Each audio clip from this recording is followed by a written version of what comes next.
तखतपुर नगर में एकमात्र सांस्कृतिक भवन के सामने गार्डन है, लेकिन काफी बछर ले रख रखाव नहीं होले लइका मन रस्सी के झूला बना के झूलना झूले बर मजबूर है। गार्डन में घेरा नहीं रहेले लोगन मन गाड़ी पार्किंग बना लेते और कोनो भी अपन निजी रेती गिट्टी और ईंटा गार्डन में रखवाए ले जगह अव्यवस्थित हो जाते। रात में शराब पिए के अड्डा हो जाते। गार्डन में सरदार वल्लभ भाई पटेल के मूर्ति कई जगह टूट गए है। लोगन मन गार्डन के जमीन ला कब्जा करे लगी।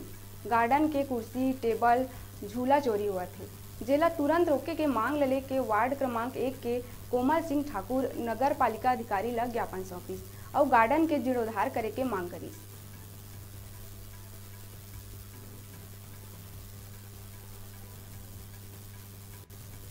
शहर में एकमात्र गार्डन है जेकर जीर्णोद्धार बर हम नगर पालिका अधिकारी ला ज्ञापन सौंपे हुए हैं।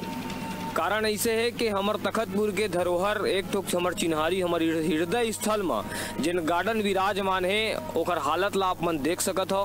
कौन प्रकार से ये गार्डन ला नजर लग चुके हैं। यहाँ गंजा मन के दरुहा मन के जमौड़ा लगे रही दे, साथ में छोटे छोटे बाल गोपाल लइका मन झूला नहीं रहे के बाद भी रस्सी ले बांध के झूला झूला थे और ओकर इच्छा पूरा नहीं हो पाते। जितना भी छोटे छोटे बाल गोपाल बच्चा है ये सब में खेल सके, हमार माता बहनी मन बैठ सके और आराम से अपन कई आदमी ला घर के तनाव दुनिया के तनाव रही थे वो जगह खोजते कि मैं कहाँ जाके बैठा हो। तो ओकर बर एक हमार मात्र गार्डन है, एक विकास करें। हम नगर पालिका प्रशासन से मांग करते हैं एक गार्डन ला जल्द से जल्द एक जीर्णोद्धार करें।